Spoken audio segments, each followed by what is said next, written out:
لیکن وہ مجبور تھی، سسکیوں سے آنسو بہا رہی تھی۔ ایک درخت کے سائے میں ٹیک لگا کر علی کو لے کر بیٹھ گئی۔ علی کے پورے کپڑے بھیگ چکے تھے، وہ بری طرح سے کانپ رہا تھا۔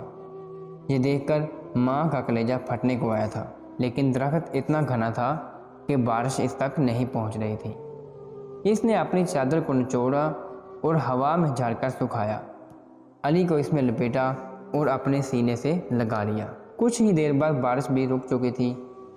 علی بھی ماں کے سینے کے ساتھ لگا سو چکا تھا۔ صبح ہوئی تو شگفتہ علی کو سینے سے لگائے قبرستان سے باہر نکل گئی۔ دن بھر اب وہ لوگوں کے گھروں کے دروازے کھڑکا کر اپنے لیے ملازمت کی نوکری مانگ رہی تھی، تاکہ اس کو ایک رہائش بھی مل جائے اور کام کاج کر کے اپنے بچے کا پیٹ بھی پال سکے۔ وہ ایک یتیم لڑکی تھی، میکے میں اپنے چچا کی سرپرستی میں رہ رہی تھی۔ 10 سال کی تھی جب ماں باپ کا حادثہ موت کا شکار ہو چکے تھے۔ ماں باپ کے مرنے کے بعد چچا نے شگفتہ کو اپنے گھر پہ رکھ لیا، لیکن چچی کا رویہ اس کے ساتھ اچھا نہ تھا۔ نہ اسے تعلیم دلوائی تھی اور نہ ہی کوئی ہنر سکھایا تھا، بس گھر کے کام کرواتی رہتی تھی۔ شگفتہ خوبصورت تھی، اس لیے ایک اچھی جگہ اس کا رشتہ طے ہو گیا۔ حالانکہ چچی اپنے مشہور بھائی سے اس کی شادی کرنا چاہتی تھی، لیکن چچا شگفتہ کے ساتھ مخلص تھا، اس لیے اس کی شادی ارشد سے کر دی۔ ارشد بہت اچھا نوجوان تھا، شگفتہ سے محبت بھی کرتا تھا، اس کا خیال بھی رکھتا تھا۔ گھر میں کسی چیز کی کوئی کمی نہ تھی، بہت زیادہ عیش و عشرت نہیں تھی تو تنگی بھی نہ تھی۔ شگفتہ کا وقت بہت اچھا گزر رہا تھا کہ ایک بار روڈ کراس کرتے ہوئے ارشد کا ایکسیڈنٹ ہو گیا اور وہ موقع پر ہی جان بحق ہو گیا۔ ارشد کے جاتے ہی شگفتہ کی زندگی آزمائشوں کی نظر ہو چکی تھی۔ شگفتہ اپنی دونوں جٹھانیوں میں زیادہ خوبصورت تھی، اس لیے جٹھانیوں کو لگا کہ اگر یہ گھر میں رہی تو ہمارے شوہروں کو کہیں ہم سے دور نہ کر دے، کہیں خدا نخواستہ ان کے شوہر بیوہ خوبصورت شگفتہ کو دیکھ کر اس سے نکاح ہی نہ کر لیں۔ اس لیے اپنے شوہروں کو بھڑکا کر گھر سے نکلوا دیا کہ یہ ہمارے گھر پر قبضہ کر لے گی اور اس کے بچے کو بھی ہمیں ہی پالنا پڑے گا، بھلا اس مہنگائی میں کیسا گزارا ہوگا، وغیرہ وغیرہ۔ وہ سبھی صفاق دلی میں کسی سے کم نہ تھی۔ آنکھوں پر لالچ کی پٹی باندھ کہنے لگی، اگر اس عورت کو گھر سے نکال دیں تو گھر کی ایک منزل کے مالک بن جائیں گے۔ اس لیے انہوں نے اسی پل شگفتہ کو مار کر گھر سے نکال دیا تھا۔ 2 دن سے شگفتہ بھوکی پیاسی اپنے لیے ملازمت ڈھونڈ رہی تھی، لیکن کوئی بھی اسے نوکری پر رکھنے کو تیار نہ تھا۔ بھوکی پیاسی وہ ایک بار سامنے پھل والے ٹھیلے کے پاس چلی گئی۔ علی بے تحاشا رو رہا تھا، بھوک کے مارے علی اب نڈھال سا ہونے لگا تھا۔ شگفتہ کی جان پر ہی تو بن گئی تھی۔ اس نے پھل والے سے کہا کہ اپنے پھل میں موجود خراب پھل ہی مجھے دے، اللہ کے واسطے دے دو تاکہ میں اپنے بچے کا پیٹ بھر سکوں۔ لیکن پھل والے نے اسے دھتکار دیا، اس کی آنکھوں سے آنسو بہنے لگے۔ اسی وقت ایک گاڑی اس کے پاس آ کر کھڑی ہوئی۔ گاڑی کا شیشہ کھلا تو ایک 50 سالہ خاتون اس میں بیٹھی تھی۔ اس نے اپنے پرس سے 100 روپے نکال کر اسے دے دیے اور کہنے لگی کہ اپنے بچے کے لیے کچھ خرید لو۔ عورت کب سے شگفتہ کو ہی دیکھ رہی تھی کہ وہ اپنے بچے کو بچانے کے لیے لوگوں کی منت سماجت کر رہی تھی۔ خدا ترسی میں اس عورت نے اسے 100 روپے دیا۔ شگفتہ کہنے لگی کہ اسے پیسے نہیں چاہیے، نوکری چاہیے۔ وہ کافی خدا ترس قسم کی خاتون تھی۔ اس نے اسے گاڑی میں بٹھایا اور اپنے گھر لے گئی۔ گھر کیا، اس کا تو ایک بنگلہ تھا۔ کافی امیر خاتون تھی، لیکن اس کے گھروں پہ بھی بہوؤں کا راج تھا۔ خود تو بہت ہمدرد قسم کی خاتون تھی، لیکن بہویں بہت سخت دل تھیں۔ انہوں نے شگفتہ کو اپنی ساس کے ساتھ دیکھا تو کہنے لگی، اے بھڑیا، یہ تو اپنے ساتھ کسے لے آئی ہے؟ وہ کہنے لگی کہ اسے میں نے اپنے کاموں کے لیے رکھا ہے، کیونکہ مجھے تو یہاں کوئی بھی نہیں پوچھتا۔ اس سے پہلے کہ بہویں کچھ کہتی، دونوں بیٹوں نے کہا کہ ٹھیک ہے، اس عورت کو آپ اپنے کاموں کے لیے رکھ لیں تاکہ روز روز کا یہ جھگڑا ہی ختم ہو۔ بڑھیا مطمئن ہو چکی تھی، وہی شگفتہ کی آنکھوں سے بھی خوشی سے آنسو نکلے تھے۔ وہ روتے ہوئے ہاتھ جوڑ کر اس خاتون کا شکریہ ادا کرنے لگی، جبکہ اس خاتون کی بہویں منہ بنا کر اپنے اپنے کمروں میں چلی گئیں۔ وہ خاتون جانتی تھی کہ وہ اور اس کا بچہ بہت بھوکا ہے، اس نے اسی وقت ملازمہ سے کہہ کر کھانا منگوایا۔ شگفتہ اپنے بچے کو کھانا کھلانے لگی اور پھر جو کھانا بچا کھا کر خدا کا شکر ادا کیا۔ کھانا کھاتے ہی اس کے وجود میں طاقت آ چکی تھی۔ فوراً خاتون کے کہے کے مطابق کام کرنا شروع کر دیا۔ اس نے پہلے اس کے پورے کمرے کی صفائی کی اور پھر اس کے لیے پرہیزی کھانا بنانے لگی۔ اس دوران علی اس کے ساتھ ہی رہا تھا۔ وہ تو اتنے بڑے گھر کو دیکھ کر اور بار بار آس پاس انجان لوگوں کو دیکھ کر رونے لگتا۔ کل رات بارش میں بھیگنے کی وجہ سے اسے بخار اور زکام بھی لگ چکا تھا۔ وہ بار بار روتا ماں کے کندھے پر سر رکھ رہا تھا۔ جب شگفتہ کچن میں کھڑی کھانا بنا رہی تھی تو تبھی اس خاتون کی بہو کچن میں آئی۔ جب اس نے بیمار پڑے ہوئے علی کو دیکھا تو گھن کھانے لگی، کہنے لگی، یہ تم اپنے اس گندے بچے کو ہمارے کچن میں کیوں لائی ہو؟ جانتی ہو یہ بیمار ہے اور ہر سو بیماریاں پھیل جائیں گی۔ اس گھر میں ہمارے بچے بھی رہتے ہیں اور ہمارے کھانے پینے کی چیزیں بھی موجود ہیں۔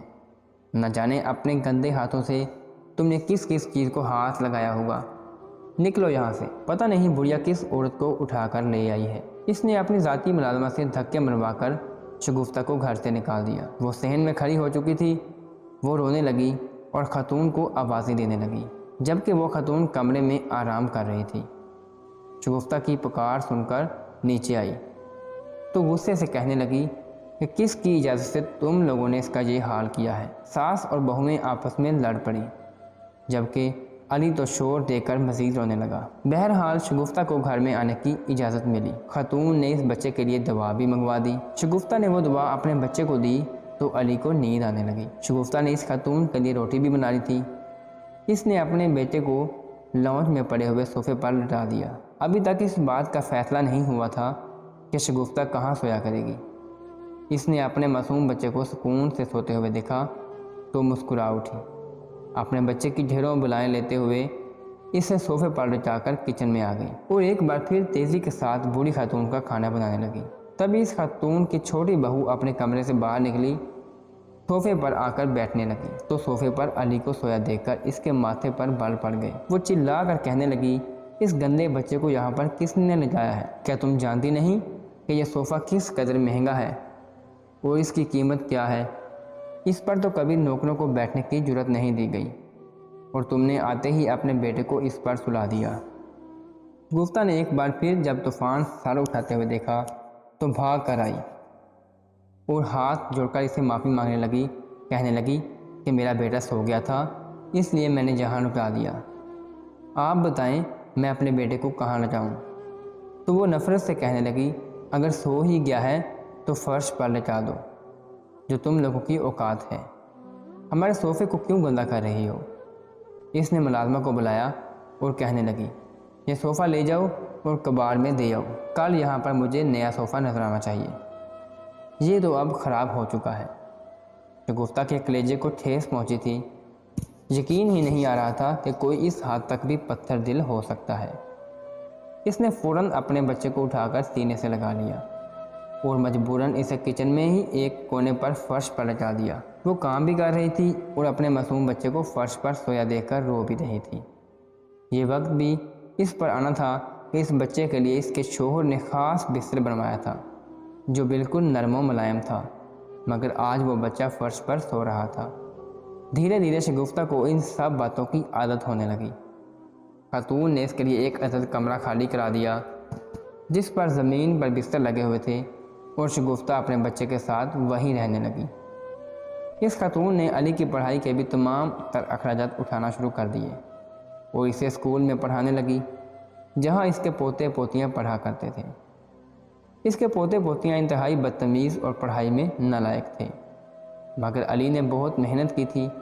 وہ جب سب کے تانے اور باتیں سنتا مگر اس کی ماں کا سر پھر بھی سب کے سامنے جھکا ہوتا اور ماں کو اس کی ہر خواہش اپنا پیٹ کاٹ کر پوری کرتے دیکھتا تو وہ اندر ہی اندر گھٹ کر رونے لگتا۔ اس نے سوچ رکھا تھا کہ کچھ بھی ہو جائے مگر اپنی ماں کو اس غربت اور نوکری سے نکلوا کر رہے گا۔ اس کی ماں نے اس کے لیے بہت قربانیاں دی تھیں۔ اگر وہ اکیلی ہوتی تو کبھی بھی اتنی محنت اور باتیں برداشت نہیں کرتی جتنی وہ اپنے بیٹے کی وجہ سے اس گھر میں کر رہی تھی۔ دھیرے دھیرے علی بڑا ہوتا گیا پڑھائی میں ہر بار وہ اول آتا تھا اور انعام لے کر آتا تھا۔ جیسے جیسے اس کی پڑھائی میں کارکردگی دیکھی گئی تو اسکول والوں نے اس کی پڑھائی بھی مفت کر دی۔ شگفتہ دیکھ کر بہت خوش ہوتی گئی، مگر اس خاتون کی بہویں اس سے جلتی رہیں۔ کئی سال گزرے تو وہ خاتون وفات پا گئی۔ اس کا وفات پانا تھا کہ ساتھ ہی وہ گھر بھی علی اور اس کی ماں کے لیے تنگ ہونے لگا۔ علی بھی بڑا ہو چکا تھا، اسکول میں جاتا تو اس خاتون کے پوتے اس کا خوب مذاق اڑایا کرتے تھے اور سب کو بتاتے تھے یہ ہماری نوکرانی کا بیٹا ہے۔ سب علی کا مذاق اڑایا کرتے تھے، مگر اس نے کبھی یہ بات گھر آ کر اپنی ماں کو نہیں بتائی تھی۔ علی وقت سے پہلے ہی سمجھدار ہو چکا تھا، شاید اس نے زندگی سے سبق ہی سیکھ چکا تھا، شاید اس نے زندگی سے سبق ہی بہت کچھ سیکھ لیا تھا۔ وہ خاموشی سے جدوجہد کرتا رہا اور ہر زندگی کے میدان میں وہ کامیاب ہوتا رہا۔ اس کی محنت، اس کی ماں کی انتھک دعاؤں اور مشقت سے آج وہ اس مقام پر پہنچا تھا کہ وہ ایک بڑا افسر بن چکا تھا۔ اس خاتون کے پوتے تو بس یوں ہی عیاشیوں میں پیسے اڑاتے ہوئے بدنام ہو چکے تھے، جبکہ وہ اپنی محنت سے اپنا نام بنا چکا تھا۔ اسے ایک بڑی کمپنی میں اچھی نوکری مل چکی تھی اور وہ ماہانہ کے لاکھوں کمانے لگا تھا۔ جس روز اس کی نوکری لگی تھی اس کی خوشی کی کوئی انتہا نہ رہی تھی۔ شگفتہ نے تو خوشی سے پورے محلے میں مٹھائی بانٹی تھی، مگر جب وہ مٹھائی اپنی مالکنوں کو دینے آئی تو انہوں نے وہ مٹھائی کا ڈبہ پھینک دیا اور کہنے لگے ہمیں نہیں چاہیے مٹھائی، تم لے لو۔ نہ جانے کیسے لوگ تھے، ساری زندگی عیاشیاں کرتے رہے، لاکھوں کروڑوں روپے میں کھیلتے رہے، امیر ترین لوگ تھے، مگر اس کے باوجود اپنی ملازمہ کو کامیاب دیکھ کر وہ لوگ حسد کرنے لگے تھے۔ خیر، شگفتہ نے وہ مٹھائی کا ڈبہ اٹھایا اور اس دن سے ان کی نوکری چھوڑ کر اپنے بیٹے کے ساتھ بڑے گھر میں شفٹ ہو گئی۔ اس نے اپنی زندگی یوں ہی سادگی میں گزاری تھی اور ملازمت میں تو اس نے ویسے ہی وہ پرانے کپڑے پہنے، مگر کپڑوں پر پیسہ خرچ نہ کیا۔ علی نے کئی بار ماں سے کہا کہ آپ اپنا رہن سہن بدل لیں، اب ہم امیر ہو چکے ہیں، ہمیں کسی چیز کی کوئی کمی نہیں، آپ بھی باقی عورتوں کی طرح تیار ہوا کریں، خوش رہا کریں، آخر آپ میری ماں ہیں۔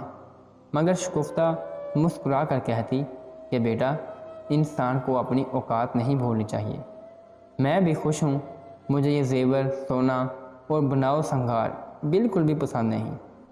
وہ تھی ہی ایسی عام سادہ سے کپڑے اور سر پر بڑی سی چادر سے خود کو لپیٹے ہوئے وہ ہر طرف جایا کرتی۔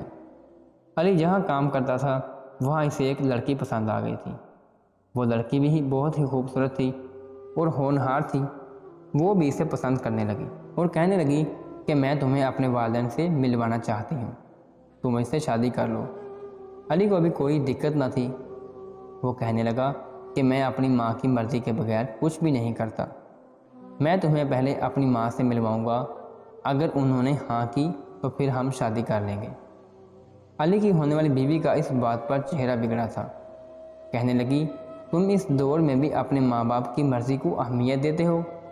علی مسکرایا مگر کوئی جواب نہ دیا۔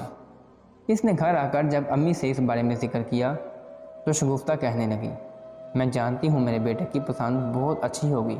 شگفتہ نے بھی ایک لڑکی دیکھ رکھی تھی جو بڑی ہی با اخلاق اور بصیرت تھی، وہ اس کے بیٹے کے لیے بالکل پرفیکٹ تھی، مگر جب بیٹے کی پسند سنی تو اس نے اپنی پسند کو دبا دیا اور بیٹے کی خوشی میں خوش ہو گئی۔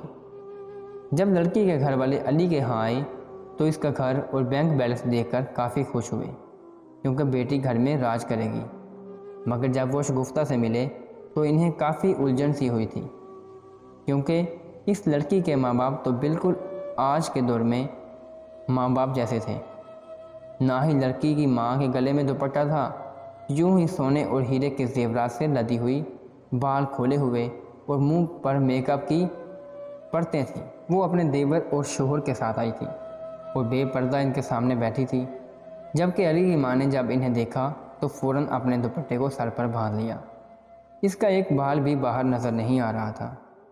وہ نظریں جھکا کر ان کے سامنے آئی اور آ کر بیٹھ گئی۔ ان لوگوں نے جب اس کی ماں کو دیکھا تو بڑبڑانے لگے، کہنے لگے یہ ماں کم اور کام کرنے والی ماسی زیبا لگ رہی ہے۔ علی بھی اس لڑکی کی محبت میں پوری طرح گرفتار ہو چکا تھا۔ وہ لڑکی کے لیے کسی بھی حد تک جانے کے لیے تیار تھا۔ رشتہ طے پا گیا، شادی کی ڈیٹ فکس ہو گئی۔ وہ بڑی نخریلی سی لڑکی تھی، کہنے لگی میں یہ سب روایتی کپڑے نہیں پہنتی، مجھے آج کے فیشن کے مطابق کپڑے چاہیے۔ وہ شگفتہ کے کپڑے وہی چھوڑ کر اپنی مرضی کے سوٹ لے کر آ گئی۔ علی کی ماں خاموش ہو گئی، کچھ نہ بولی، بیٹے کی خوشی میں ہی خوش تھی۔ شادی کا دن آیا تو بڑے بڑے بزنس مین اور امیر کبیر گھرانے کے لوگوں اس شادی میں شریک تھے۔ علی کی ماں آج بھی خوبصورت سا کاٹن کا سوٹ پہنے ہوئے، سر پر سلیقے سے دوپٹہ رکھے وہاں پر موجود تھی۔ لوگ بار بار علی کی ماں کے بارے میں پوچھ رہے تھے، مگر جو بھی دیکھ رہا تھا اس کا منہ کھلا کا کھلا رہ گیا۔ علی کی بیوی سے آ کر کہا کہ تمہاری ساس تو بالکل نوکرانی لگ رہی ہے۔ ان لوگوں کو اپنی بے عزتی محسوس ہونے لگی۔ اس کا چہرہ سرخ ہو چکا تھا۔ علی نے جب اپنی ہونے والی بیوی کو ناراض دیکھا تو کہنے لگا کہ تم اس قدر افسردہ اور بے چین کیوں لگ رہی ہو؟ وہ علی کے ساتھ بیٹھی تھی اور سرگوشی کے انداز میں کہنے لگی، کیا تمہیں دکھائی نہیں دے رہا لوگ تمہاری ماں کے بارے میں کیسی باتیں کر رہے ہیں؟ میں تمہاری ماں کو کبھی قبول نہیں کر سکتی۔ یہ ایسی عورت ہے جو ماں کم اور کام والی زیادہ لگ رہی ہے۔ علی نے جب یہ سنا تو ایک پل کو دھچکا لگا، پھر کہنے لگا، اچھا تم پھر کیا چاہتی ہو؟ میں کیا کروں؟ وہ کہنے لگی، دیکھو میں تم سے بہت محبت کرتی ہوں، مگر تمہاری ماں میری ذمہ داری بالکل بھی نہیں ہے۔ یہ تو واقعی ایک ملازمہ جیسی ہیں، تو کیوں نہ تم ان کو کہیں ملازمت دلوا دو؟ یہاں پر آئے بڑے بڑے لوگ بزنس مین ہیں، یقیناً کسی نہ کسی کو تو ایک ملازم چاہیے ہی ہوگا۔ میں چاہتی ہوں کہ تم میرے اس گھر میں جانے سے پہلے ہی اپنی ماں کو گھر سے نکال دو تو بڑی مہربانی ہوگی۔ علی نے یہ سنا تو فوراً اٹھ کھڑا ہوا، اپنی ماں کو اسٹیج سے اتارا، جو بیٹے کو یوں کرتا دیکھ کر حیران ہوئی تھی۔ وہی لوگ اس پر متوجہ ہو گئے۔ علی ماں کا ہاتھ پکڑ کر اسٹیج کے بیچ آیا اور مائک پر کہنے لگا، کوئی ہے جو میری ماں کو خرید سکے؟ شگفتہ نے جب بیٹے کی منہ سے سنا تو اسے اپنی روح نکلتی ہوئی محسوس ہوئی۔ اس کی آنکھوں سے آنسو نکلے تھے۔ بچپن سے لے کر اب تک کے سارے واقعات اس کی آنکھوں کے سامنے منڈلانے لگے۔ کیا یہ اس کا بیٹا علی تھا جس کی خاطر اس نے اپنی زندگی کو موت سے بھی بدتر بنا دیا تھا؟ سبھی لوگ علی کی جانب دیکھنے لگے۔ کوئی کہہ رہا تھا کہ میں تمہیں اتنے لاکھ دوں گا، تو کوئی کہہ رہا تھا میں تمہیں اتنے لاکھ۔ مگر علی کے چہرے پر مسکراہٹ آئی اور کہنے لگا، میں جس لڑکی سے شادی کرنے جا رہا تھا یہ مجھے کہہ رہی ہے کہ میں اپنی ماں کو چھوڑ دوں کیونکہ وہ میری ماں کے ساتھ گزارا نہیں کرنا چاہتی۔ لیکن حقیقت تو یہ ہے کہ میں اس محبت پر لعنت بھیجتا ہوں جو مجھے میری ماں سے الگ کر رہی ہے۔ یہ لڑکی مجھ سے محبت کرتی ہے جو مجھے میری ماں کو چھوڑنے کا مشورہ دے رہی ہے۔ میں تو اس لڑکی کو ہی چھوڑتا ہوں جو شادی سے پہلے ہی مجھے ایسے مشورے دے رہی ہے، تو آگے جا کر وہ نہ جانے میری زندگی میں کیا کیا کرے گی۔ میں اس ماں کو چھوڑ دوں جس نے مجھے آج اس مقام تک پہنچایا کہ آج میں اس شہر کے امیر ترین لوگوں کے ساتھ کھڑا ہوں۔ اگر یہ ماں چاہتی تو مجھے ان پڑھ گوار بنا کر سڑکوں پر بھیک مانگنے کے لیے بھی بھیج سکتی تھی، مجھ سے مزدوری کروا سکتی تھی، اور میں اس عالی شان میرج ہال میں کہیں کسی کو کولڈ ڈرنک سرو کر رہا ہوتا، یا پھر باہر سڑک کنارے ٹھیلا لگا کر کھڑا ہوتا، اور آپ جیسے امیر لوگ حقارت سے مجھے دیکھ کر آگے بڑھ جاتے۔ لیکن یہ سب میری ماں کی محنت اور دعاؤں کا نتیجہ ہے جو آج میں یہاں پر کھڑا ہوں۔ علی اسٹیج سے اترا اور ایک حقارت بری نظر دلہن بنی بیٹھی لڑکی پر ڈال کر ماں کا ہاتھ پکڑے ہوئے وہاں سے چلا گیا۔ سب مہمانوں کو تو سانپ سونگھ چکا تھا۔ وہ لڑکی سر کو جھکائے رہ گئی۔ اس کے بعد وہ لڑکی بہت بار معافی مانگنے آئی، مگر علی نے اسے معاف نہ کیا اور ہر تعلق ختم کر دیا۔ اس کے لیے اس کی ماں اہم تھی۔